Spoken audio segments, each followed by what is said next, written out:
গাজীপুরে মনোরম কোকোমা সানসেট রিসোর্টের সম্প্রতি এক বর্ণাঢ্য আয়োজনের মধ্য দিয়ে অনুষ্ঠিত হয়ে গেল ট্রাস্ট ইনফিনিটি ফার্মস বাংলাদেশের বার্ষিক বিক্রয় সম্মেলন।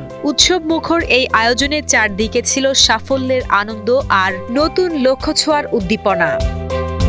অনুষ্ঠানে উপস্থিত ছিলেন প্রতিষ্ঠানের সিইও ও এমডি জনাব মোহাম্মদ লিটন আকন্দ এবং চেয়ারম্যান মহসিনা আক্তার লুবনা সহ ঊর্ধ্বতন কর্মকর্তারা। সারা দেশ থেকে আসা প্রায় 2 শতাধিক নিবেদিত প্রাণ সেলস ও মার্কেটিং কর্মকর্তা এই মিলন মেলায় অংশ নেন।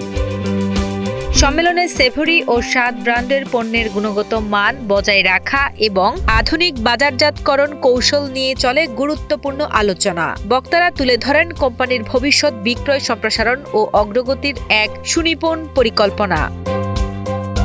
এই জমকালো আয়োজন কর্মীদের মাঝে তৈরি করেছে নতুন প্রাণচাঞ্চল্য। আর এই সম্মিলিত প্রচেষ্টাই ট্রাস্ট ইনফিনিটি ফার্মসকে নিয়ে যাবে সাফল্যের শিখরে।